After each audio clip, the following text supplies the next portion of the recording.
Улуу ата мекендик согуштун ардагери Василий Пухарев быйыл туура 100 жашта. Кылым жашаган ардагер 1942-жылы аткыштар полкунун курсанты болгон. Кийин пулеметчулар дивизиясына которулган. Жапония менен болгон салгылашка да катышкан. Мекенге кылган кызматы үчүн Япониянын жана улуу ата мекендик согушту жеңгендиги үчүн медальдар менен сыйланган.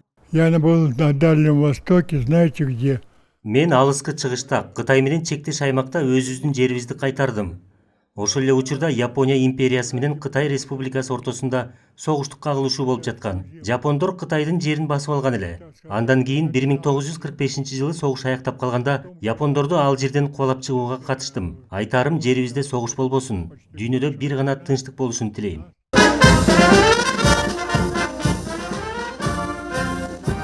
Пришел вас поздравить от всего личного состава. Улуу жеңиш күнүн жылдап күткөн ардагерди коргоо министри баштаган жетекчилик майрамы менен куттуктап келишти. Ардагердин үйүнүн короосунда коргоо министрлигинин ротасынын жана аскердик оркестринин аткаруусунда согуш жылдарындагы ырлары жаңырып, шаар тургундарын кошо ырдатты.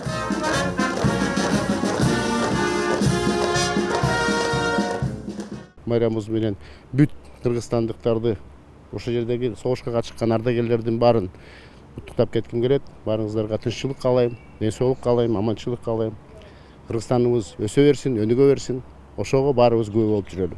Ал эми Туркенакун Бейшембаев да быйыл 100-чү жазын тосууда. Ал 1942-жылдын аягында Украина, Беларусь, Венгрия, Молдавия, Румыния, Чехословакия аймагында салгылашкан. Согушта жарадар экенине карабай кызматын уланткан. Ардагерди куралдуу күчтөрдүн башкы штабынын башчысы куттуктады.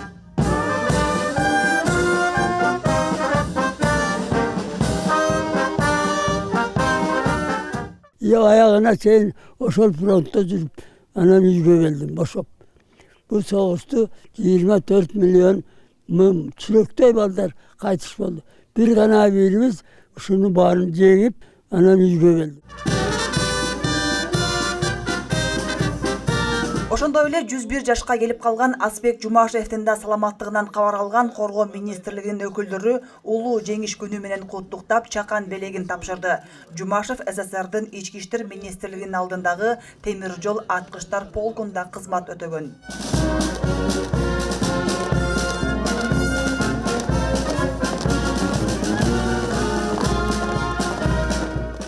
Жылы 9 май болсо 79 жыл болду, 79. Через год будет 80 жылдык. Адам болгондон кийин оюңа келет экен да.